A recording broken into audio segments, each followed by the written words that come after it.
Dance Rani's ने जैसे ही अनुपमा को अपने बीच बैठाया, माहौल भावुक हो गया। जसप्रीत ने सबसे पहले आवाज़ उठाई और कहा कि आज हम सब मिलकर अनुपमा को राखी बांधेंगे, क्योंकि वह हमारे लिए सिर्फ बहन नहीं बल्कि बड़े भाई जैसी है।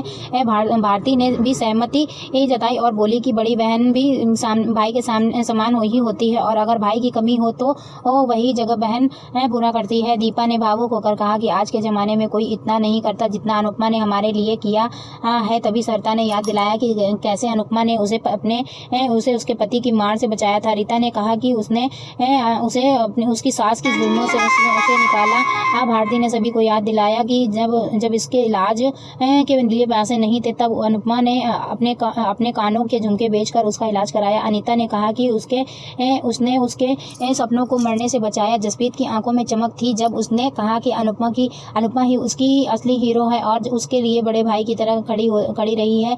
मनोहर जी भी वहाँ मौजूद थे। उन्होंने जसप्रीत की बात को मानते हुए कहा कि अनुपमा सिर्फ उनकी रक्षक ही नहीं बल्कि ये सबकी ताकत है। पहले उसने सबकी जान बचाई और फिर एक भक्षक बेटे से उन्हें सुरक्षा दी। उन्होंने अनुपमा को आशीर्वाद दिया। यह सुनकर अनुपमा भावुक हो गई। उसकी आंखें नम हो गई थीं, लेकिन उसके चेहरे पर संतोष भी झलक रहा था। वहीं माही और राही इन सबको देखकर मुंह बना रही थी, जिसे उन्हें ये सब अच्छा नहीं लग रहा, जैसे उन्हें ये सब अच्छा नहीं लग रहा हो। डांस रानीज ने अनुपमा की आरती उतारी और उसे राखी बांधा।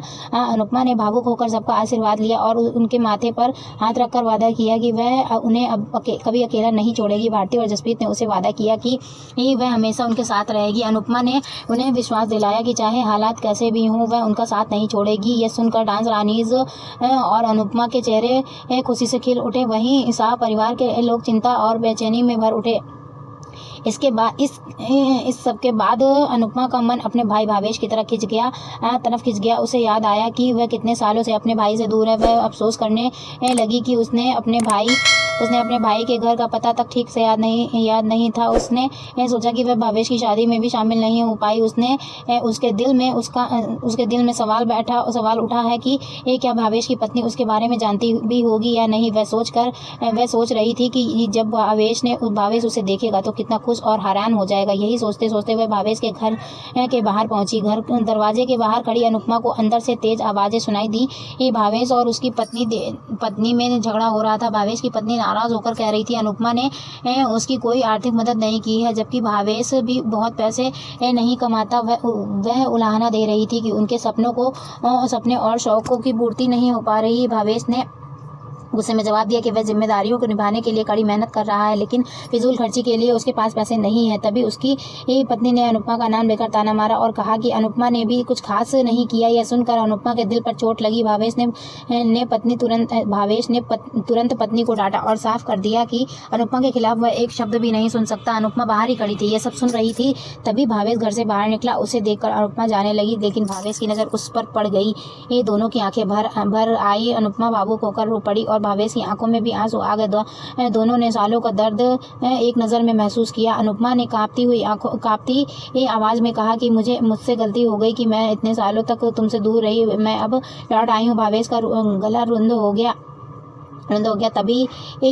तभी उसकी पत्नी पीछे से आई और ताना मारते हुए बोली कि आज भी अनुपमा पैसे के लिए ही लौटी है। उसने कड़वे शब्द कहे कि यहाँ रहने का सपना भी मत देखो, क्योंकि भावेश के पास अपने ही परिवार को पालने भर के पैसे नहीं हैं तो और तुम्हें कहाँ से खिलाएगा। भावेश ने गुस्से से पत्नी को डांटते हुए कहा कि अगर उसने अनुपमा के खिलाफ कुछ कहा तो वह बर्दाश्त नहीं करेगा। उसने साफ कर दिया कि अनुपमा उसकी बहन है और उसके लिए सब कुछ है। यह कहकर उसने अनुपमा का हाथ पकड़ा और वहाँ से बाहर ले गया। दोनों भाई बहन अब बाहर आए तो भावेश रोने लगा। अनुपमा ने उसे गले लगाकर ढांढस बंधाया। भावेश ने रोते हुए कहा कि इतने सालों से क्या उसे अपने भाई की याद नहीं आई। अनुपमा की आंखों में आंसू बह निकले और स्वीकार किया कि जो भाई बहन बचपन में हमेशा हाथ पकड़कर रहते हैं, बड़े होकर अक्सर एक दूसरे का हाथ छोड़ देते हैं। उसने कहा कि मुझे तुम्हारा ख्याल रखना चाहिए था, लेकिन मैं नहीं रख पाई। भावेश ने दुखी होकर कहा कि मैं तुम्हारी राखी का मान नहीं रख पाया। तुमने सबके फर्ज निभाए, लेकिन मैं भाई होकर भी तुम्हारे लिए कुछ नहीं कर पाया। उसने टूटे स्वर में कहा कि मैंने सोचा था कि शादी करके मेरा अकेलापन खत्म होगा, लेकिन शायद मेरी किस्मत में खुशियां नहीं लिखी थी। अनुपमा ने भावेश से सवाल किया कि उसने उसे कभी फ़ोन क्यों नहीं किया। भावेश ने कहा कि उसके पास हिम्मत नहीं थी, वह उसे दुख नहीं देना चाहती थी। उसने खुद को दोष देते हुए कहा कि मैं किसी को भी ये सुख नहीं दे पाया। अनुपमा ने उसका हाथ थाम कर कहा कि ऐसा मत कहो, तुमने अपनी सच्चाई और अच्छाई से सबको सुख दिया है। उसने कहा कि असल में तो तुम्हें मुझे राखी बांधनी चाहिए, क्योंकि हमेशा तुम नहीं बल्कि मैंने ही तुम्हारी रक्षा की है।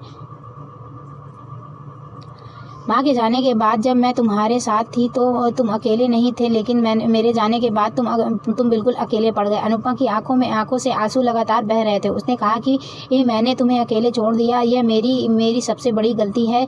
मुझे तुमसे बात करनी चाहिए थी, लेकिन मैं नहीं कर पाई। फिर उसे भावेश की आंखों में देखते हुए वादा किया कि अब मैं तुम्हें अकेला नहीं छोड़ूंगी। भावेश ने भी कसकर उसका हाथ पकड़ते हुए कहा कि मैं भी तुम्हें कभी अकेला नहीं छोड़ूंगा। अनुपमा ने कहा कि माता पिता की असली पूंजी भाई बहन ही होते हैं। उनके जाने के बाद भाई बहन ही एक दूसरे को समझते हैं और उनके बीच दिल का रिश्ता होता है। यह सुनकर भावेश और अनुपमा दोनों भावुक हो गए। दोनों ने एक दूसरे को गले से लगा लिया। 8 सालों की दूरी और शिकायतें उस पल पिघल गई और उनके बीच बचपन जैसा प्यार लौट आया।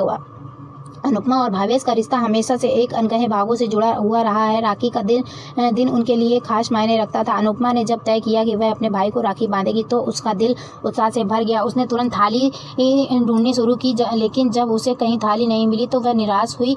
फिर अचानक उसकी नज़र मंदिर पर पड़ी और वह बिना समय गंवाए वहां पहुंची। मंदिर के सामने उसने पूजा की थाली ली और वहीं से भावेश की आरती करके उसे राखी बांधी। उस पल की खुशी उसके चेहरों पर साफ झलक रही थी। भावेश ने भावुक होकर अनुपमा का आशीर्वाद लिया। दोनों भाई बहन ने उस मौके को हमेशा यादगार बनाने के लिए सेल्फी भी ली। अनुपमा ने हंसते हुए कहा कि यह फोटो हमें हर बार याद दिलाएगी कि हम चाहे कितने भी दूर हो जाएं, लेकिन हमारे दिल हमेशा साथ हैं। राखी बांधने के बाद अनुपमा ने भावेश से अंश की शादी में आने का आग्रह किया, लेकिन भावेश ने थोड़ा झिझकते हुए कहा कि वह पूरी कोशिश करेगा। हालांकि वह किरण को बिल्कुल नहीं लाना चाहता और इस कारण शायद उसका आना भी मुश्किल हो जाए।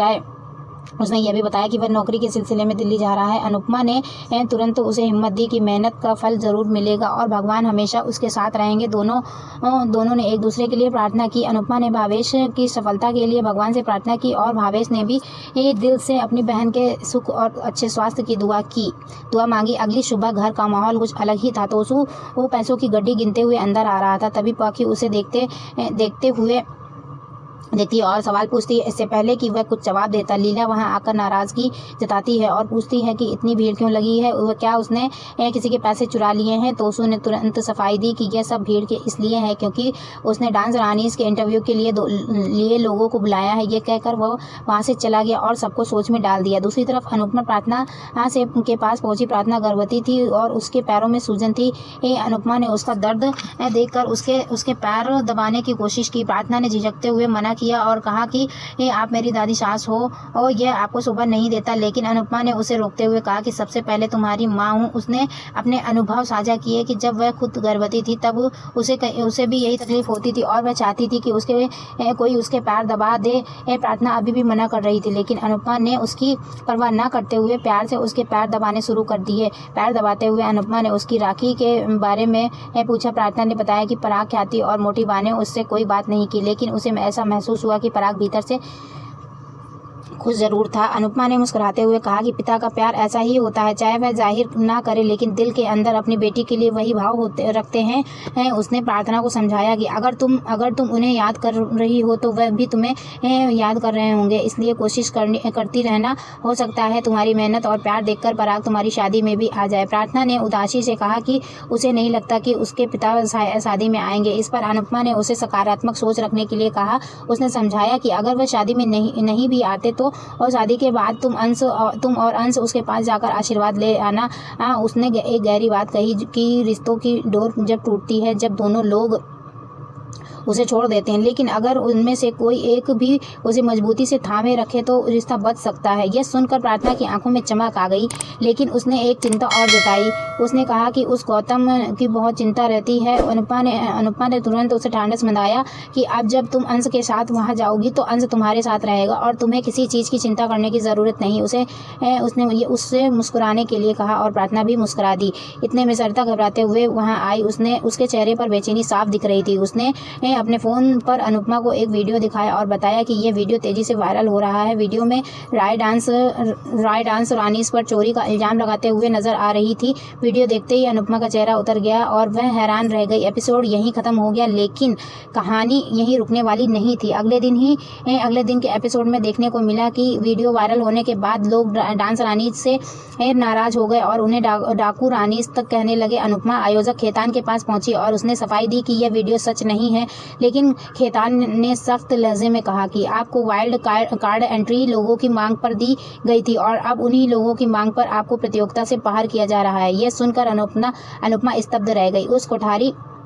उधर कोठारी हाउस में राही और प्रेम यह खबर टीवी पर देख रहे थे।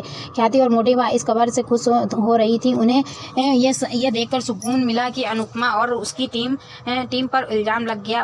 अनुपमा इस बीच तोसू की तरफ बढ़ी और उसने कहा कि वह पाखी का असली वीडियो दिखाए जिससे सच्चाई सबके सामने आ सके, लेकिन तोसू ने साफ इनकार कर दिया और कहा कि उसने कोई वीडियो नहीं बनाया। यह सुनकर अनुपमा हैरान हो गई, चुपचाप खड़ी रह गई। इस तरह एपिसोड एक बार फिर अधर में छोड़ दिया गया। जहां अनुपमा पर एक और संकट हो गया था। कहानी अब इस मोड़ पर पहुंच गई थी जहां एक और परिवार की जिम्मेदारियां और रिश्तों की कड़ी परीक्षा थी, तो दूसरी ओर समाज के सामने अपनी सच्चाई साबित करने की लड़ाई। अनुपमा को हर हाल में अपने और अपनी टीम पर लगे झूठे आरोपों से बाहर निकलना था, चाहे इसके लिए उसे कितनी भी मुश्किलों का सामना क्यों ना करना पड़े। आज का एपिसोड दर्शकों के लिए भावनाओं, रिश्तों और संघर्ष का मिला जुला रूप लेकर आया। राखी का प्यार, परिवार की चिंता, रिश्तों की गांठें और समाज के सवाल सब एक साथ जुड़ते दिखे। दर्शक अब बेसब्री से इंतजार कर रहे थे कि आने वाले एपिसोड में अनुपमा इस मुसीबत से कैसे बाहर निकलेगी और डांस रानीस की इज्जत वापस लौट पाएगी। आज के एपिसोड में बस इतना ही। अगर आपने चैनल को सब्सक्राइब नहीं किया है तो सब्सक्राइब जरूर कर लें। मिलते हैं अगले एपिसोड में। राधे राधे।